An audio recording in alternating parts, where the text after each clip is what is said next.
ज्ञानाञ्जनशलाकया चक्षुरुन्मिलितं येन तस्मै श्रीगुरुवे नमः। श्रीचैतन्यमनोभीष्टं स्थापितं येन भूतले स्वयं रूप कदा मह्यं ददाति स्वपदान्तिकम्। नमो विष्णुपदाय कृष्णपृष्ठाय भूतले श्रीमते भक्तिवेदान्त स्वामिनिति नामिने नमस्ते सरस्वती देवे गौरवाणी प्रचारिणे निर्विशेष शून्यवादी पाश्चात्य देशतारिणे वाञ्छाकल्पतरुभ्यश्च कृपा सिन्धुभ्येव च पतितानां पावनेभ्यो वैष्णवेभ्यो नमो नमः। जय श्री कृष्ण चैतन्य प्रभु Nityanand Shri Advaita Gadadhar श्रीवासदि गौरभक्तवृंद।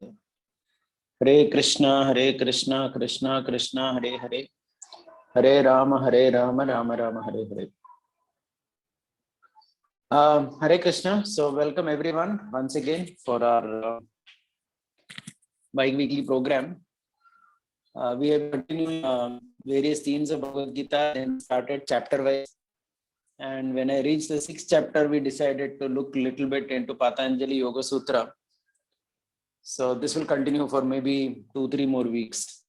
So I'm just trying to give a summary of Patanjali Yoga Sutras, of parts of Patanjali Yoga Sutras, which I feel are very useful for devotees to understand, because they could apply that in their lives. So last time, if you recall, we had started with the introduction to yoga, the definition. We spoke about yoga as a map, if you remember, Yoga Sutras. They're basically useful as long as a map is useful as long as we actually walk the journey. Otherwise, it has no sense, right? Or like a cookbook. It talks about a recipe. It is useful only if you actually cook the recipe. Otherwise, it is not useful. So similarly, Patanjali Yoga Sutras are like that. They are like a cookbook or a map, which is useful only when we actually apply it. Okay. We also briefly talk about yoga, how Yoga Sutras are mentioned in Mahabharata. Over 900 references are there. Yoga Sutras are basically part of Kama and Moksha. So basically, Dharma, Artha, Kama, Moksha. Kama and Moksha basically, talk as the Moksha is being addressed by Yoga Sutras or by Vedanta, etc. Right. And we also discussed about brief history of Patanjali, how he appears in the world, and how Patanjali wrote about Swasthya, Samskriti, and Sadhana. Okay, he wrote about Charak.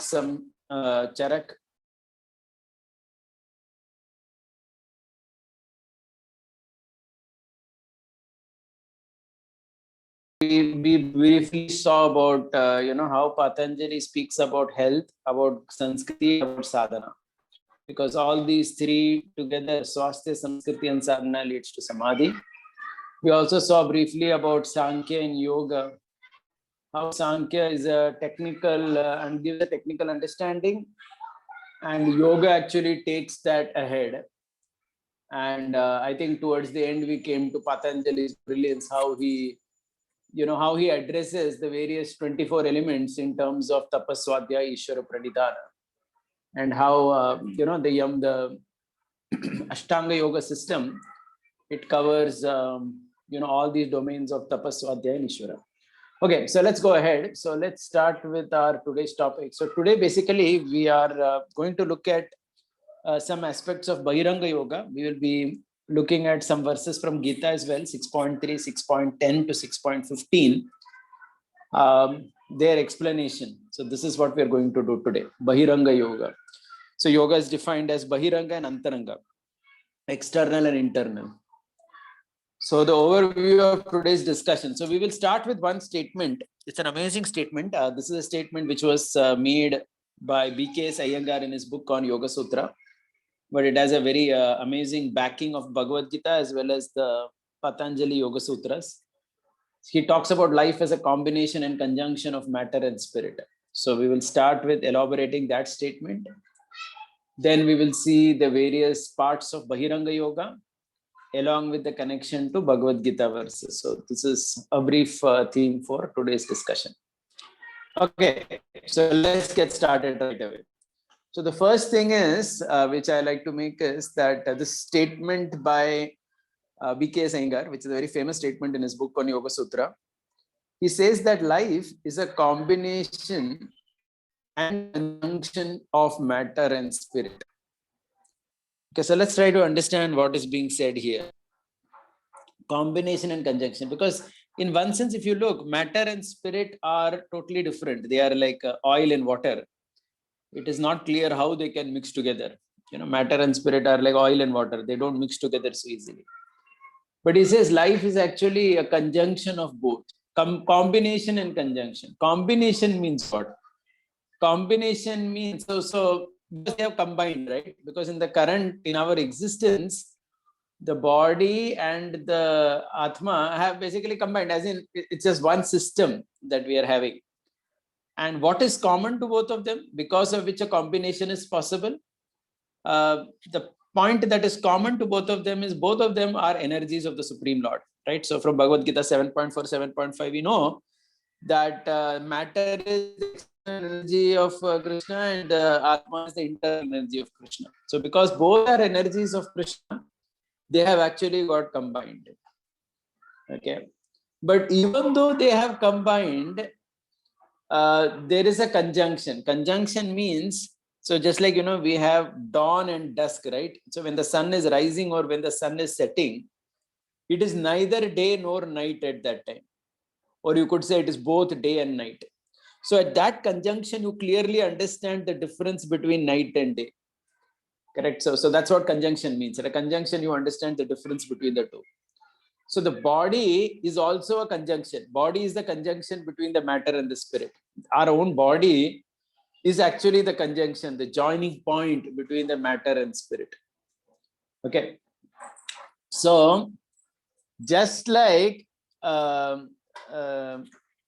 we talk about matter and spirit can be combined, are combined in our system. They are also there is also a conjunction. So life is both. So why this is important is because now if you read this, I'll just read this verse of Bhagavad Gita. Okay. 6.3 Bhagavad Gita, right? So Krishna says in 6.3, Krishna talks about yoga, two states Krishna talks about actually. Yoga Ruda and Yoga Rurukshu. If you read Bhagavad Gita 6.3, Krishna talks of Yoga Ruda and Yoga Rurukshu. One second, let me just see if I missed that verse somewhere. I had actually copied it, maybe I lost it.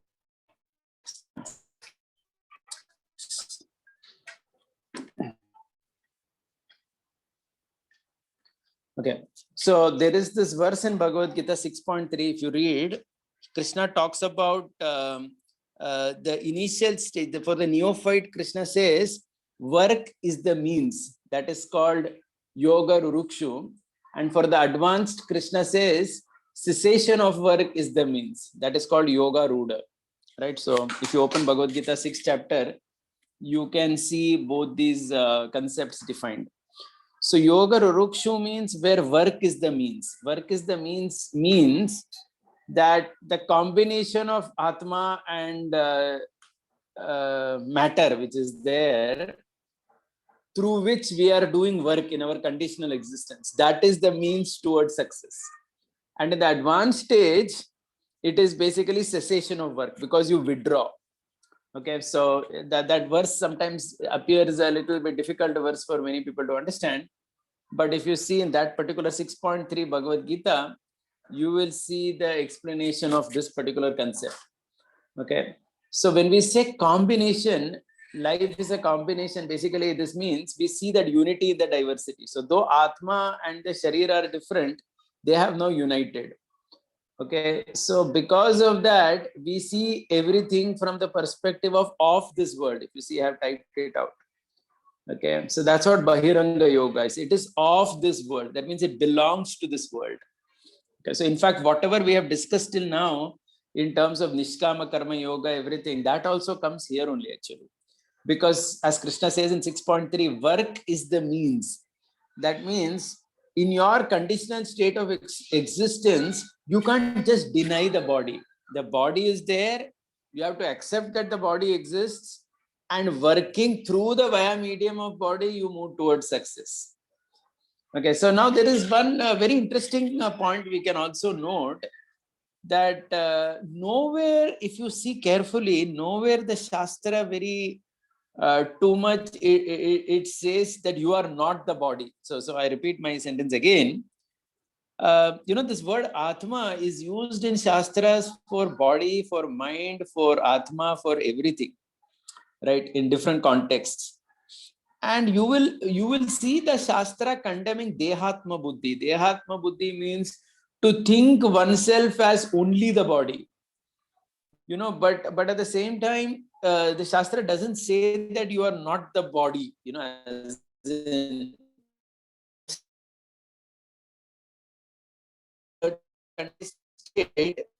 for almost everyone, it is an integral part of one's existence. One just cannot deny that. You have to deal with it. It is there. It is affecting you terribly. Okay, so one cannot just do away with it. That is what the concept of combination teaches us, and that is what Krishna talks as yoga rurukshu in the 3rd verse of the 6th chapter. Okay, and yoga rudha means Krishna is saying there cessation of work is the means. If you read 6.3 Bhagavad Gita, so that is talking about Antaranga Yoga. Antaranga Yoga means off this world, OFF. That means now we are talking about moving out of this world. Okay. And that is basically seeing the diversity in that unity. Okay. So that the Atma and Sharira have together, but even in that togetherness, there is a diversity, there is a difference. Just like dawn and dusk time, there is a difference between night and day.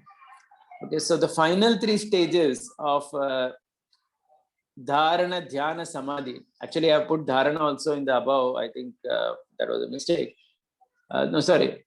Yeah. Dharana, Dhyana, Samadhi. Sorry. Dharana, Dhyana, Samadhi, if you see carefully, they are coming under conjunction. So this is how Bhagavad Gita 6.3 is understood. And this is also how we understand the brilliance of the Bhagavad Gita and the process of Ashtanga also.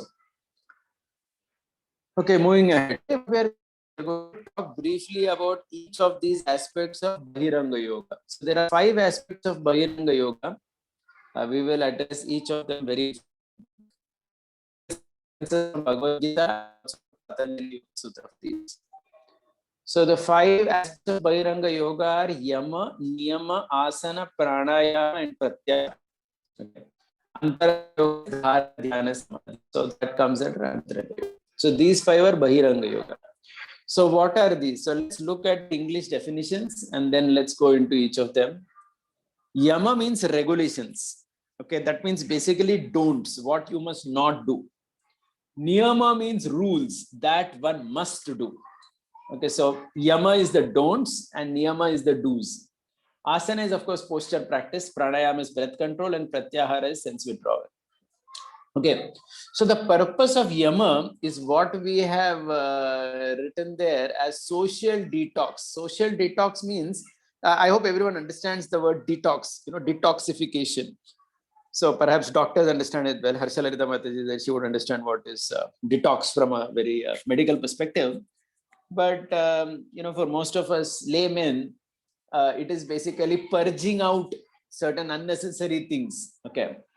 So Yama, basically the purpose is social detox. So in our interactions with society, the problems that we could land up with to ensure the detoxification of that is called Yama. Similarly, Niyama is rule. So this is personal now. So Yama is interaction with society. Niyama is rule. So it is personal. So it is lifestyle detoxification. That means, okay, now you have detoxified your association with the society, but now you have to detoxify your own lifestyle also. So that's called lifestyle detox. Asana is basically physical detoxification. So this is related to the body. Okay, we will be looking at it. In fact, asanas are considered important because there are blockages in our body that get formed over time. And unless we do asanas, our body gets, jammed at various places. So for the physical detoxification, there is asana. Pranayam is for emotional detoxification, because the idea is prana, or our breath, is related to our emotions. So just like we know that when a person becomes angry, he has a different type of breath and so on. So that's emotional detoxification. And finally, pratyahara is basically to forcibly look inward. So let's go into each of these and see some reference points. So the first one, so few table that I made over here. So the first thing in Bahiranga Yoga is about yama. Okay. Yama means, as I told you, regulations, don't social detoxification. So there are 5 things that Patanjali speaks of, and Krishna also speaks about this in Bhagavad Gita. We will give the verses very soon. Ahimsa, Satya, Asteya, Brahmacharya, and Aparigraha. These are considered the 5 yama. Okay, so something that one should not do. Okay, so these are in relation to society. Ahimsa means non-violence. So because when we deal with society, to ensure that you don't cause harm either to yourself or others in thoughts, words, or deeds. That is what ahimsa. Okay, the last column I will cover later soon. So what I've done basically, I've made a column where the first thing is the term, and is the instance, what is the definition of it. Finally, Patanjali says what is the advantage of following. So somebody may say, why should I follow ahimsa? So Patanjali says that if you follow ahimsa, all hostilities are ended. That means your relationship with everyone around you gets improved. That's actually a benediction of following ahimsa purely. Okay. So again, we need to very much remember that when Krishna is talking about all this also in Bhagavad Gita, it is not to be taken in the literal sense where raising a weapon is considered himsa. For example, Arjuna is fighting the battle, and that is also ahimsa only. Correct? Because to not stop Duryodhan from what he is doing actually becomes himsa. Okay? To not stop, so to allow Duryodhan to keep doing his nefarious activities is himsa. And in order to stop him from doing that, that's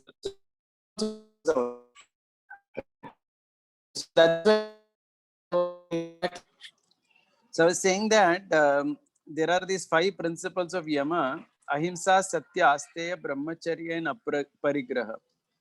Ahimsa means non-violence, and we were just discussing how the non-violence is not the Gandhi understanding of non-violence. If required violence may be applied, but the larger perspective is non-violence. That's the point here. Okay. And the benefit of following ahimsa is that all hostilities are abandoned. To the extent that Patanjali says that a powerful sage who follows ahimsa to a great extent has the ability even to ensure that a tiger and a deer give up their enmity and become friends. Okay, so like we see Mahaprabhu or some examples like that, you will see where in the presence of a very great personality, even ordinary creatures that normally had enmity towards each other gave it up. So this is like the height of following ahimsa. Okay, so that is the first principle of yama. The second principle is called satya, truthfulness, which is basically speaking honestly without causing pain, without any half truths, etc. And there is a benediction of obeying satya in our social dealings. The benefit is called satya sankalpa. Satya sankalpa means whatever a person says, it will become true. Okay, so that means it's like a person who follows these principles, they get that kind of siddhi. Okay, so from here itself, if you see Patanjali, he is in some way giving us a clue about the idea of siddhi. Right? We talk about siddhis, right? Because like for example, we say Kunti. Kunti told Yudhishthir that I have never spoken any lie in my life. How is it that I said that all 5 of you should share this bhiksha? It has to become true because I have never said anything. So perhaps most of us couldn't relate to what is happening in the Mahabharata. But if you look at this concept, you understand that somebody who is following Satya all their life, their statements become what is called as Satya Sankalpa, with that kind of power. That whatever they say is true, becomes true, must be true, and so on. The third principle of yama that Patanjali talks about is called astheya.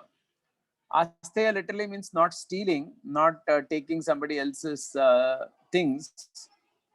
So basically, the application of that is to be a very conscious consumer in the world and ensure that we take a minimum from the environment and the world around us. Right. So a yogi is someone who is very conscious of not taking more than what he or she needs from the environment and from this world. Okay, whether it is water, whether it is anything. And there is a benediction of following that also. As per Patanjali, somebody who follows Asteya, that person gets all types of prosperity. Okay, all kind of wealth is said to come upon that person. The fourth principle of Yama is called Brahmacharya. And Patanjali defines it very nicely. Brahma means spiritual and Acharya means following. So Brahmacharya means one who is a spiritual follower. And the basic definition is established in continence. So there is a sense control over here. And the benediction of following that is the person gets great amount of vigor. And the final principle of Yama that Patanjali talks of is aparigraha, which means non-possessiveness. So non-possessiveness in regards to things, in regards to people, in regards to situation. In regards to things, he says one should be, one should not, one sec. In terms of things, one second, I just forgot what I had put up here. Just give me a second.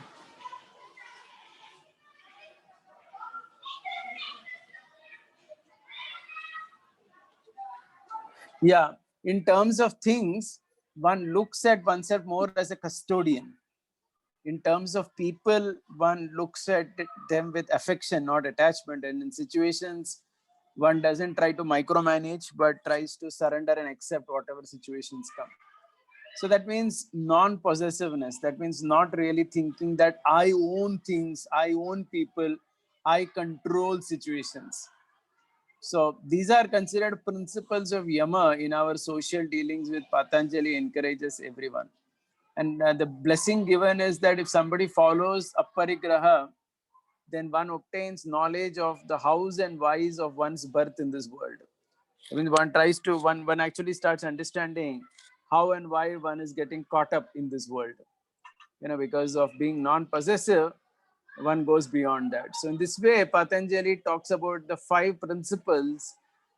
These are considered don'ts because the primary focus is to not do them. That means one should not be violent, one should not speak falsity, one should not steal, one should not break the brahmacharya, and one should not be overly possessive of things, people, and situation. That is why this entire yama is considered as don'ts. And because if you see carefully, all these principles are in connection with our dealing with people in society. Hence, it is called social detox. And it is called as regulations because they are stopping you from doing something. So this is the first aspect of yoga, yama. Okay, moving ahead. The second part of Bahiranga Yoga is what Patanjali talks of as niyama. Niyama basically means rules, something that one must do. Unlike the previous one where the focus was more about what you must not do, here the focus is about what one must do. And this is considered personal detox because the focus here is to detoxify one's own self. Okay, so here again 5 principles are spoken by Patanjali, again which are very relevant and useful for everyone. Saucha, Santosha, Tapas, Swadhyaya, and Ishwar Pranidan. So Saucha is related to the body, and basically it means purification and cleanliness of the body and mind. Okay, so taking bath at the right time, maintaining cleanliness, maintaining suchi. We say, right, if you see traditional Indians, they are very much concerned about suchi and muchi. You should not touch this person at this time. You go to a graveyard, you come back, you're supposed to take a bath.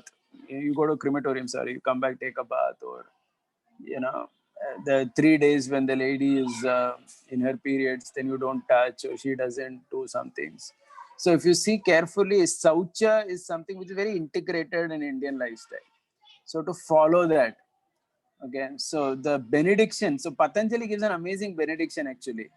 He says that if somebody follows Saucha, there will be an aversion with one's own body. Aversion in a very good sense. That means you will not be too attached to your own body and to contact others' body. Okay, so one slowly starts becoming free from the need to contact others' body because you understand the nature of the body itself. So there is a blessing given if you follow each of these. And if you don't follow, then you get the opposite result of that. So that is how Patanjali describes it. So Saucha is related to the body and basically all types of cleanliness and purification of the body and mind. The second principle of Niyama, Patanjali talks about Santosha. Santosha is contentment. Okay, so contentment means satisfaction in whatever situation is there. So let's try to understand here, even though even Krishna speaks about Santosha, contentment in the Bhagavad Gita as one of the qualities. So this again doesn't mean that one withdraws from action. I'm just making that point because otherwise, whatever points we made in the past will all get cancelled. Okay, so we have spoken about this in the past that about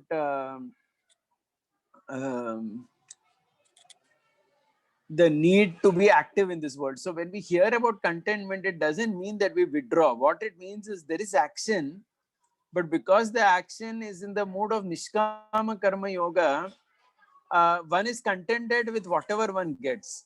So there is unlimited action, there is contentment with whatever he or she gets, and one's life continues. So that's actually the understanding.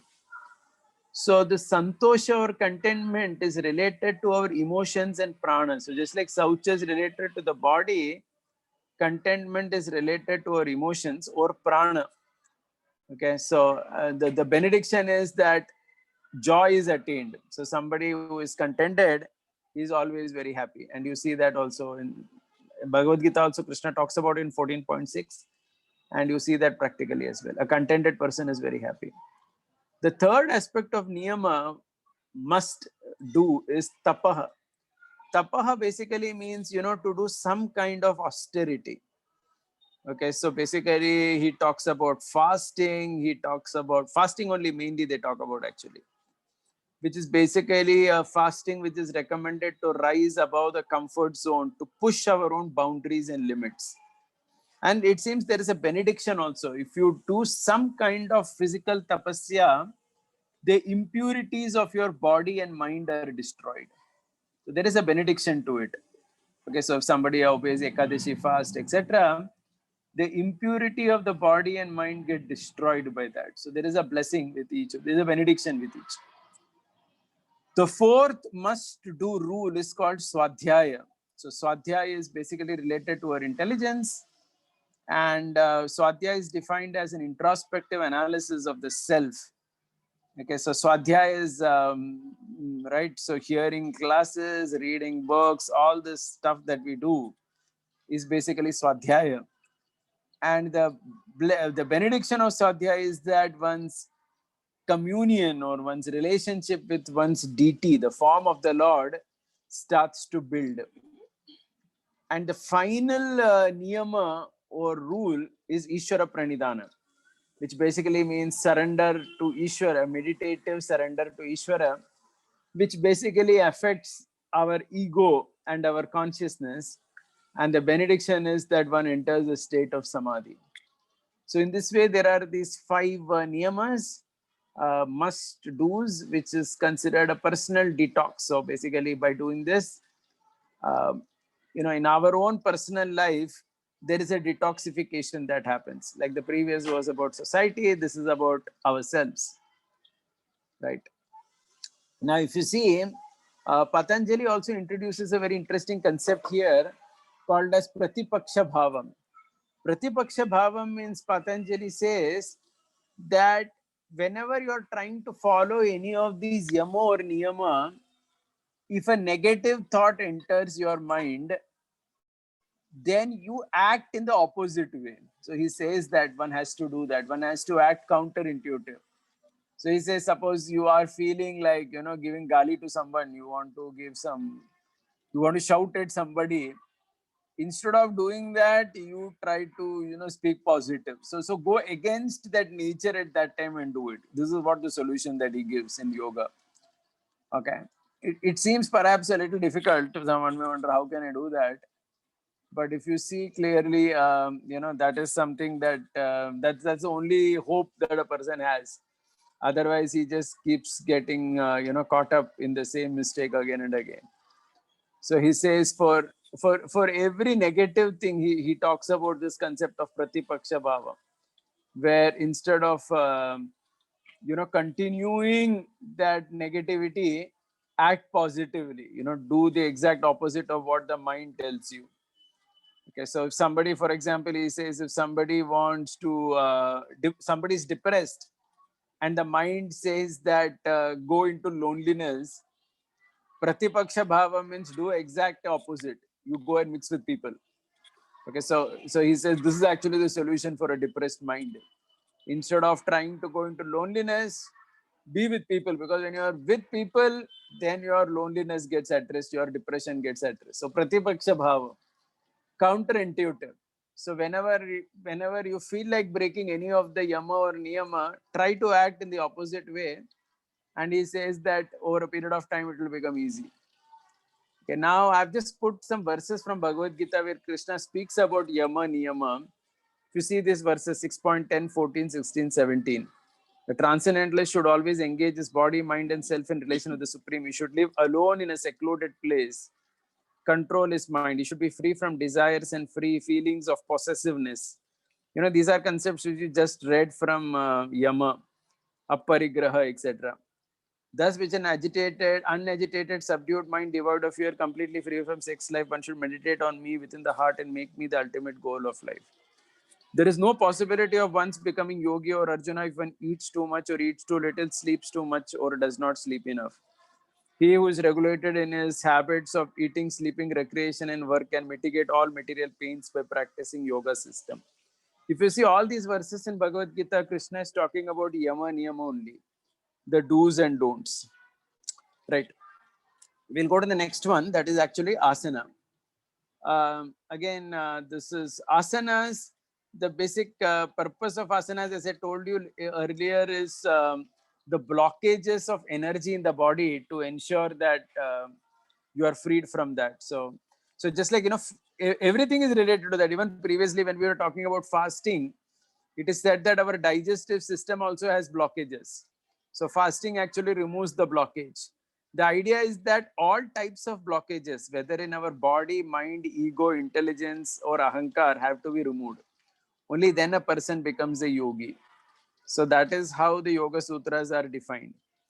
Okay, so if you see about asana, one of the very famous sutras of Patanjali is Sthiram Sukham Asana. Okay, Sthira and Sukha, basically something that is comfortable, right? So actually, when you read Sthira Sukha, it looks as if a couch potato is, that particular position is most comfortable. Sthira Sukha literally means steady and comfortable. Okay, but that is not the meaning. The couch potato is not accepted as an asana. Rather, asana, so there is a difference between yogasana and bhogasana. So the idea of yogasana is that bad posture causes various toxins in our body.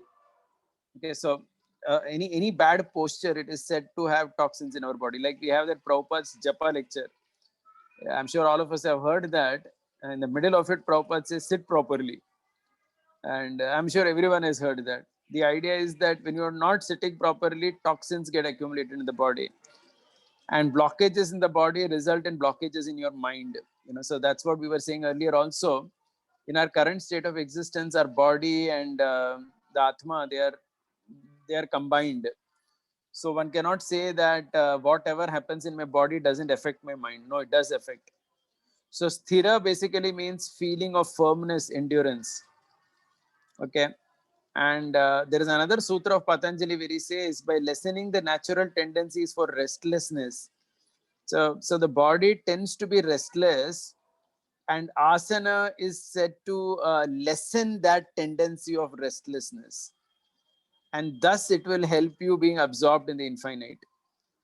And one has to master every posture, where it is said that in every asana, you must be able to stay in that asana for a good amount of time and be very comfortable in that particular. You should experience sthira and sukha in that asana. So whatever asana you are doing, whether it is Shirashasana or Sarvangasana or whatever you do, one is supposed to experience comfort, steadiness, and happiness in that. Okay, and the benediction given by Patanjali is that by doing asana regularly, one is not disturbed by the dualities of the mind. So again, there is a very big benediction that is there. One escapes from the duality, as in one is, and I think anyone who does some amount of asanas daily would have this particular experience of times when you don't do asana. So basically what happens is, if we never do asana, we never understand why we should do it. And if we are always doing it also, it becomes like unconsciously competent. But those of us who do asanas, but sometimes due to some reason we miss out for a week, then we actually start understanding why it is necessary to do it every day. Because if you're doing regularly and then you stop for some time, and then you understand the pains that the body gives you, how different points start paining, and how that basically that blockage in the body is actually affecting the mind even when you sit for japa or something. Okay, so that's why daily doing some amount of asana is actually very useful for every sadhaka. Okay, so because a fidgeting mind leads to a fickle mind, fidgeting body leads to a fickle mind, and a relaxed body leads to a mind that is very calm. So this is the purpose of asana. In fact, Krishna also speaks about asana. In fact, Krishna speaks more than Patanjali. So initially, I used to think that Patanjali Yoga Sutra means he's talking all about asanas. But you'll be very surprised that in 197 verses of Patanjali Yoga Sutra, only 3 sutras are about asana. 194 are about everything else, right? Because he's talking about the philosophy of yoga.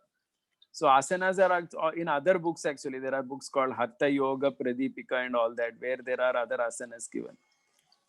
And most of the commentators or who talk about Patanjali asanas, they also talk only about sitting asana only. Like there is one very famous commentator on Patanjali Yoga Sutra called Vyasa. This is not the Veda Vyas, another Vyas. So he speaks of only 11 asanas, and all are sitting asanas only, because the sitting asanas were perfected by these yogis because they had to do a lot of meditation. Okay. So look at Krishna also speaking about asana in at least 3 verses. In fact, Krishna speaks more than Patanjali about asana. So look at the text 11-12. To practice yoga, one goes to a secluded place and lays kusha grass on the ground, covers with deer skin and soft cloth. The seat should neither be too high nor too low and should be situated in a sacred place. The yogi should sit on it very firmly and practice yoga to purify the heart by controlling his mind, senses, and activities and fixing the mind on one point. Text 13. One should hold one's body, neck, and head erect in straight line and stare steadily at the tip of the nose. So Krishna is basically talking about asanas only in all these verses. Right. So all these things, whether it is yama, niyama, asana, pranayama, pratyahara, dharana, dhyana, samadhi, everything Krishna speaks of in the Bhagavad Gita. Right. So this is about asana. Now the next thing is pranayam. Okay. So about pranayam, I have not again about pranayam. There are only 2 or 3 verses in Patanjali Yoga Sutra. Patanjali does not teach you how to do pranayam in his text. He basically so he teaches what is the philosophy behind it, why one must do it. He talks from that perspective. Okay, so I don't know how many of you have learned some kind of pranayam, but we had one teacher, Gaur Nataraja Prabhu, had come to Pune several years ago. He taught us actually how to do pranayam. So I'm sure that any yoga teacher, even in our group, we have this Tavang Mohan Prabhu in Pune or this Dinesh Prabhu in Hyderabad. So they teach actually all this stuff. So anyone could learn from them. But pranayam is again very useful, and the benefits that Patanjali speaks about pranayam is amazing. See, first thing Patanjali says is that the veil over the inner light is weakened. Okay, so basically the inner light of the soul, our consciousness, there is a covering on it. So is that pranayam will help you weaken that covering. Okay, so that's how we start. So it's like that means, you know, by doing pranayam regularly. So actually, you know, from a yoga perspective, whether it is asana, pranayam, all these are also considered part of worship. You know, so it's not that, oh, this is for the body, this has nothing to do with spirituality. No, in fact, all the commentators, everyone, they look at us doing an asana, doing pranayam itself as a meditative act. You know, it's considered like an act of worship. And that's why you will see that some type of asanas are very integrated also. Like if you see Surya Namaskar, we all do Surya Namaskar, but actually we have forgotten that Surya Namaskar originally, because I had seen, so when I was as a child, I had seen close to my home in Mumbai, there was a teacher who would teach Surya Namaskar to my father and some other men, where they would do Surya Namaskar along with prayers. So because Surya Namaskar means you're doing Namaskar to the sun, right? So there were prayers also to the sun, which are Vedic mantras. So you chant the mantra with every Namaskar, and there is a different mantra. It was a very long process. They would take almost 1 hour or so to do that, whole chanting of the mantras to the sun god, and at the same time they would do that Namaskar. So they would chant the mantra, and then they would do that asana. So of course nowadays we just do Surya Namaskar. We say Surya Namaskar also, but we have forgotten the connection of the sun totally. Because ideally, if you see all these stuff, asana, pranayam, all this was very integrated, and that's one beauty you will see of anything with this Vedic system. It's a very, very integrated system. So even pranayam, you know, those Brahmins who do sandhya daily, they are supposed to do pranayam 3 times a day before they go into Gayatri. And during pranayam also there are mantras that are chanted. You know, so that's how it is.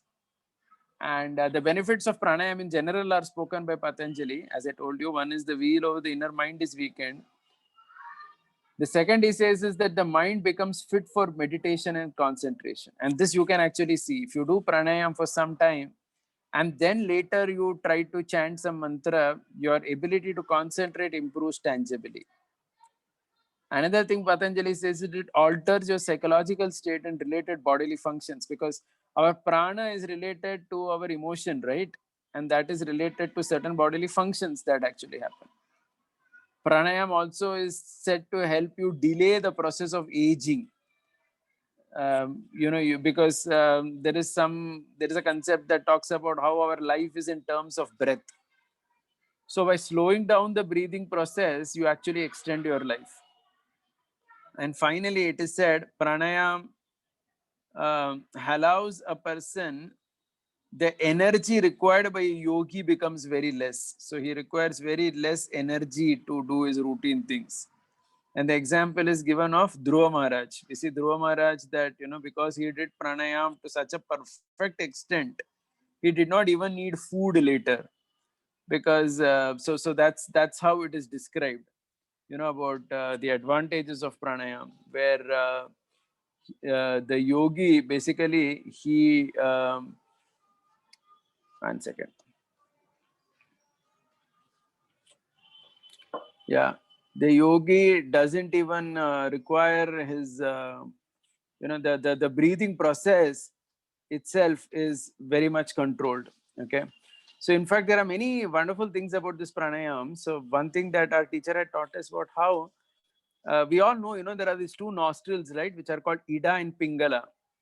So the yoga teachers, it seems they teach that these Ida, Pingala are active at different times. So it seems in the first 3 days of the waxing fortnight, Ida is active at sunrise, and the next 3 days, Pingala is active at sunrise. Ida is active when you do things physically not too heavy. When you are doing heavy work, Pingala becomes active. And during transition time, both are active. And during Sandhya, both are active. So at dawn and dusk, it is said Ida, Pingala, both are active. That is why pranayam is done during Sandhya, because it helps at that particular time to ensure. Okay, so there is a huge science behind it, and if we can actually learn it from some teacher who could teach some aspects of pranayam and integrate it with our meditation, our japa, etc., it is considered very good. Okay, and of course Krishna talks about this in Bhagavad Gita as well, where he talks about the outgoing breath, incoming breath, etc. I have not put those verses, but they're there. The final thing that we're talking today is about this concept of pratyahara. So what is pratyahara? Pratyahara basically means to withdraw the senses from the sense object. Okay, so that's actually, so look at the definition of pratyahara given by Patanjali. He talks about senses to withdraw from sense objects and imitate as if they were the nature of mind. So that means he says, because it's, if you remember from Sankhya, we had discussed this, the mind is the cause of the senses. All the senses are coming from the mind. Okay, so the senses, for them to go back and be like the mind itself, calm and sober, is their original nature, because they come from there, right? So the mind only expands as all the five senses. So if somebody can withdraw them and ensure that they are also like the nature, original nature of the mind, not the conditioned mind, but the nature of the original mind, or the, you know, the liberated mind, where the mind is peaceful and calm in the sattva guna. So if the senses could become like that, then it says that that is called pratyahara. So the benefit Patanjali says is tremendous mastery over the senses. And he gives some methods also. One method he talks about is Strataka. So we have, I'm sure all of you must have heard about this. Strataka means gazing at that lamp, you know, in a dark room. So maybe during morning or something, if you are doing japa, you could even light a lamp and just look at that lamp and do japa.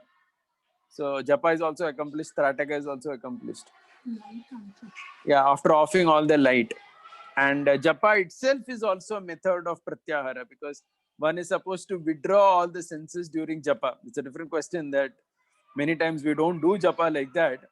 But ideal japa is one where you have withdrawn from all the sensory activities. Okay, and even kirtan. So all these things are actually said to help us in pratyahara. And as I was writing about this, I was feeling, you know, one of the most important things for pratyahara is actually to withdraw from the mobile itself. You know, the cell phone is the biggest distraction. And perhaps this is one area I myself need to work on. This is actually the best example of withdrawing the mind from the sense object. Okay. So I will end at this point. I'll just see if there are some questions. So we'll just briefly summarize what we did today and end. So today we started by talking about life as a combination. So we saw these verses from the Gita 6.3, 6.10 to 6.15.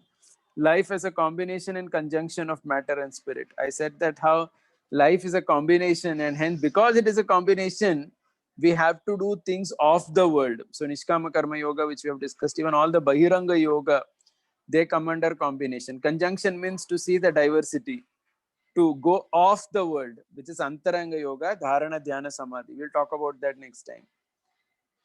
And the purpose of Bahiranga Yogas, we saw there are these 5 things: Yama, Niyama, Asana, Pranayama, Pratyahara, regulations, rules, posture, breath, and sense withdrawal. Social detox, lifestyle detox, physical detox, emotional detox, and looking inwards. We saw about the 5 yamas: Ahimsa, Satya, Asteya, Brahmacharya, Aparigraha. And amazingly, each of them have a benediction also. If you follow that, what you get. Similarly, niyama also. There are 5 niyamas or do's: Saucha, Santosha, Tapas, Swadhyaya, Ishvara, Pranidhana. And by doing that, what you get, that benediction is also spoken by Patanjali. And then we spoke about Pratipaksha Bhavam. That means to going against the nature of the mind and acting, especially if you are tempted to violate any of the Yama Niyama, which is considered good for one. We saw the verses from Bhagavad Gita. We saw briefly about asanas, the importance of that, about how they help in removing the blockages from our body and help us remain firm and not restless. Okay, and then we also briefly saw about the benefits of pranayam and very briefly on pratyahar. So that's where we are. So if there are any questions, I would like to see.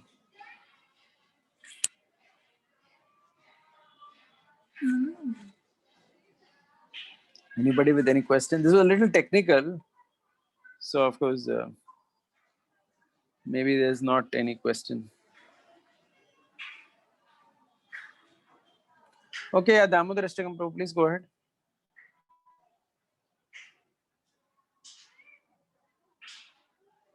Please go ahead. Sorry, I did not unmute. Now I am audible, Prabhuji? Yeah, you're audible. Yeah. Prabhuji, now hearing all this, it appears like we also need to consciously take interest in all these things and do. Means there are a number of things, like you said, that there is a lot of science involved, and we can also practically see that we are affected if we don't do this. So, but it was not stressed so much. Means maybe in our previous Krishna consciousness or through books also, we don't come to know all these things. So how do we look at it? Means should we take it very seriously, or should we continue with what? No, I would say that it is not that it was never emphasized. Many aspects of, if you see, of Ashtanga Yoga are actually integrated in a devotee lifestyle, especially the do's and don'ts. Like what we talk as regulative principles and all that, they come a little bit under that. They come a lot under it.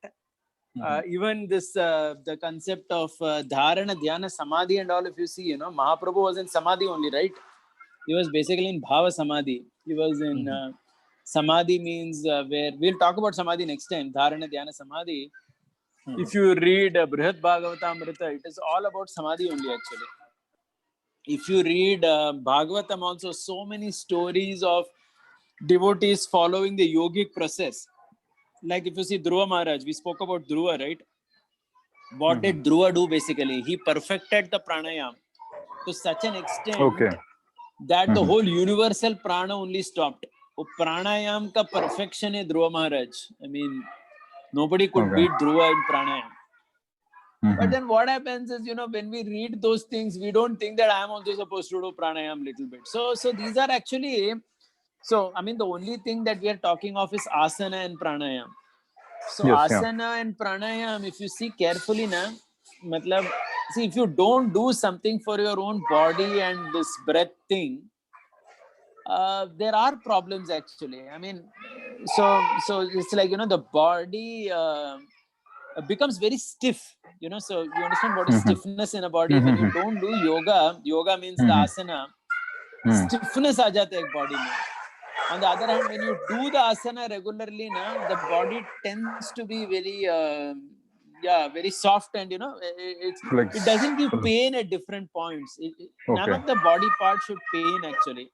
So please try to understand, if all this is not followed now, when you sit and chant, see, when you sit to do japa, that's actually trying to go into samadhi. So basically, when you sit now to do any meditation, the body, if it is very stiff and if it is giving pain at various places, truly speaking, it is very difficult to focus. One cannot actually, your body tells you that chalo abhi utho, thoda walking karo, thoda so jao. It doesn't allow you to be absorbed. So that's how it is. I mean, if you really want to be absorbed, then your body actually must be perfect. I mean, as in, it should not give you any problems. And that is what these things teach us. And if you see the Gita, Mahabharata, Ramayana, if you see, it is very clear that everyone had followed some aspects of each of these. So asana, practicing the sitting posture. If you see our Arjun and all, they would sit and they would stand and meditate for Lord Shiva for so long, for Pashupatastra and all. You can't stand like that if you have not practiced it. Are you understanding? Yeah. So when we read those stories now of Arjun doing meditation to Shiva to get Pashupatastra, it is not that suddenly one day he'll stand like that. वो खड़ा रहने के लिए आपको उसका वो आसन का practice चाहिए. So this is there in our scripture. It is not that it is not there, but maybe we thought it is not for us. So like that. Means we can say that they are normal things. Like some years back, everybody would do in some way or other. Yeah. But currently, we have lost the touch. Yeah, and also currently, I would better. say it's more because of our sedentary lifestyle. We are all sitting in front of the computer all day at home. If you are working in the field or working very hard, at least physically our body would be active. Yes. But now it is not like that also. We are all just sitting at home only and then sitting in front of the computer and typing something. So I think all the more this is important. Yeah. Maybe sometime we can hear from our Tribhuwan Mohan Prabhu or our Dinesh about importance of asana. Yeah. But I think there is any words of wisdom, Dinesh? You're there? I don't know whether you're there. Actually, today there are only 12 devotees. I don't know what is the reason. Maybe there is a Pushpa Abhishek in the temple. I came to know just now that is going on. But just live. Sorry. Okay. Thank you. That impurity is also, there is one question. You had listed for clearing the impurities of the body and the mind. There was some, I think, do's or don't. Yeah, so Saucha. We generally stress on chanting, which is basically for internal cleanliness. So yeah, but you know what? That Saucha which the Shastra talks of, body and mind, वो भी important है ना, like taking bath properly in the morning when you get up. See, I mean, we do say that you can chant in any circumstance, but that is, I think, to be implemented only in times of emergency. You're traveling in a train, you can't take bath, so you chant. But otherwise, that importance of Saucha is very much there. The importance of Saucha in every aspect also, it affects. Even Saucha in the terms of the ladies, those 3 days, whatever, that is actually Saucha only to follow that. So we can't think that just because I'm chanting, I'm automatically beyond all that. I don't think we are. I mean, if we were, then we wouldn't have all the problems that we are having. So, so Saucha is there. It's a niyama to follow cleanliness. I mean, I think everybody knows what it is, because in every Indian house, all this was practiced. Right? Saucha. Yes, sir. Okay. Thank you very much. Haribol. Haribol. Any other question or comment?